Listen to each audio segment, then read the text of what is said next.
There's a two-letter word that we hear everywhere.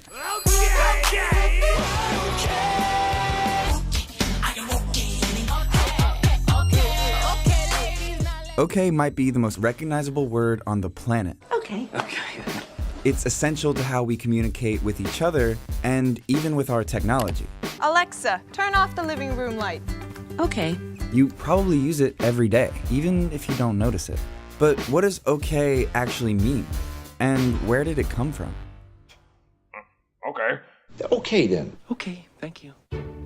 Okay actually traces back to an 1830s fad of intentionally misspelling abbreviations.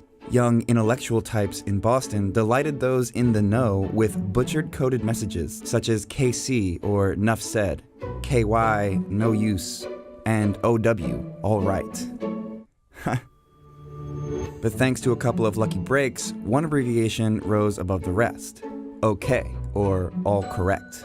In the early 1800s, all correct was a common phrase used to confirm that everything was in order. Its abbreviated cousin started going mainstream on March 23, 1839, when OK was first published in the Boston Morning Post.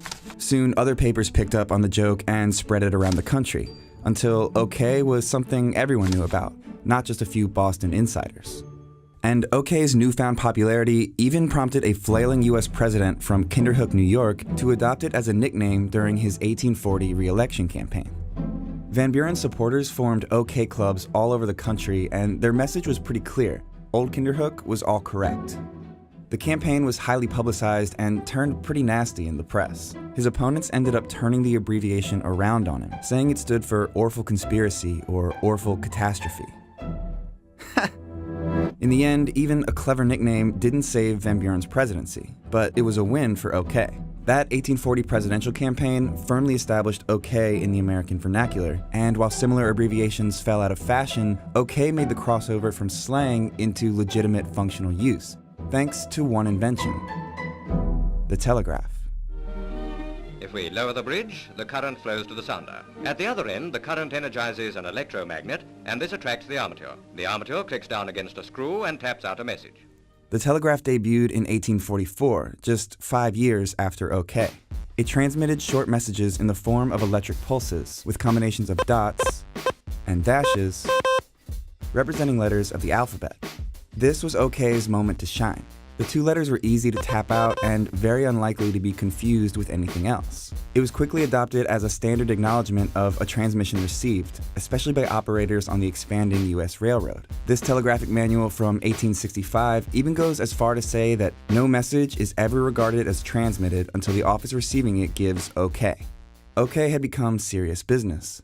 But there's another big reason the two letters stuck around, and it's not just because they're easy to communicate. It has to do with how OK looks, or more specifically, how the letter K looks and sounds. It's really uncommon to start a word with the letter K in English. It's ranked around 22nd in the alphabet. That rarity spurred a craze for K at the turn of the century in advertising and print, where companies replaced hard C's with K's in order to catch your eye. The idea was that modifying a word, like clear flax linen rugs or this Cookright stove, for example, would draw more attention to it. And that's still a visual strategy. We see K represented in modern corporate logos, like Krispy Kreme and Kool-Aid. It's the K that makes it so memorable. By the 1890s, OK's Bostonian origins were already mostly forgotten, and newspapers began to debate its history, often perpetuating myths in the process that some people still believe, like the claim that it comes from the Choctaw word OK, which means so it is. Choctaw gave us the word OK. OK's beginnings had become obscure, but it didn't really matter anymore. The word was embedded in our language. Today, we use it as the ultimate neutral affirmative. Okay then. Okay then. Learn to truly love yourself. Okay. Okay, get yourself up here. Okay. I don't know what to say. Say okay.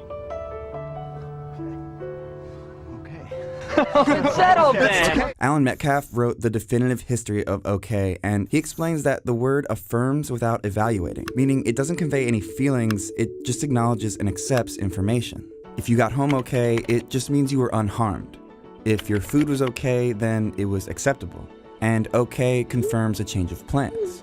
It's sort of a reflex at this point. We don't even keep track of how much we use it, which might be why okay was arguably the first word spoken when humans landed on the moon. 30 seconds. Forward. Contact light. Okay, engine stop. We copy you down, Eagle. Not bad for a corny joke from the 1830s. Alright guys, cut it out.